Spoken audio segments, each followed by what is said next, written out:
పవన్ కళ్యాణ్ గొప్ప నటుడు కాకపోవచ్చు. పవన్ అభిమానుల హడావిడితో థియేటర్ల దగ్గర సందడి వాతావరణం కనిపిస్తోంది. గొప్ప డాన్సర్ కాకపోవచ్చు. ఆడుతున్న ప్రతి థియేటర్ దగ్గర జాతర జరుగుతుందా అనిపిస్తోంది. వాడంటే ఎందుకు ఇంత ఇష్టపడతారు? దానికి ఒకటే రీజన్, వాడి యొక్క వ్యక్తిత్వం ఇంతమంది అభిమానికి కారణమే.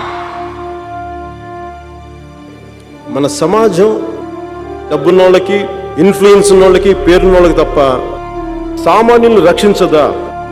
ప్రతి చోట సమస్య కనిపించేది. ఇవన్నీ చూస్తుండగా నాకు ఇంక విసుగు వచ్చేసి ఎవరి మీద తిరగబడాలనిపించేది. ఎవరి మీద తిరగబడాలో తెలీదు, కానీ తిరగబడాలని ఉండేది.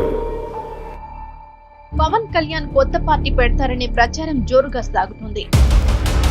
ఎన్నో కోట్ల రూపాయలు, అలాంటి జీవితం, అలాంటి డబ్బు, అలాంటిది ఏది వద్దనుకుని ఎండల్లో జనం కోసం ఏదో చేద్దామని నేటి దుర్భర రాజకీయ వ్యవస్థలో పవన్ కళ్యాణ్ గారు మనుగడ సాధించగలరు.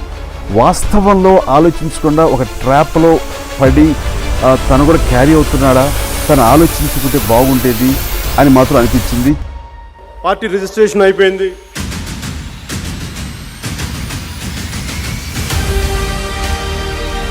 మీరు నిలబెట్టిన జీవితం మీకు కాకపోతే ఇంకెవరికి అంకితం.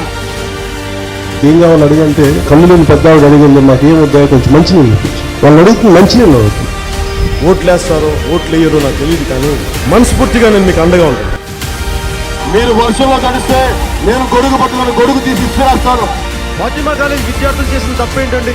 అలాగే ఈ రోజున మనకు ఉద్దానం ప్రాంతం సర్వనాశనం అయిపోయింది. అలాంటిది ఇంత జరిగితే ఎందుకు బయటికి రావట్లేదు? ఎక్కడైతే దోపిడీ రాజకీయ వ్యవస్థ ఉంటుందో అక్కడ ఖచ్చితంగా తిరుగుబాటు ఉంటుంది.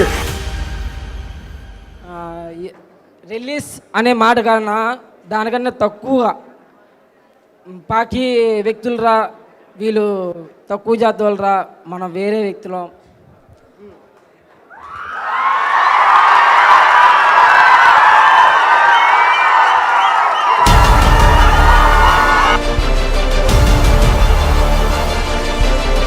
చాలా కాలం క్రితం భగత్ సింగ్ బలిదానం చేశాడు దేశం కోసం, సమాజ హితువు కోసం. నీ స్ఫూర్తి చచ్చిపోలేదు మిత్రమా, నేనున్నాను.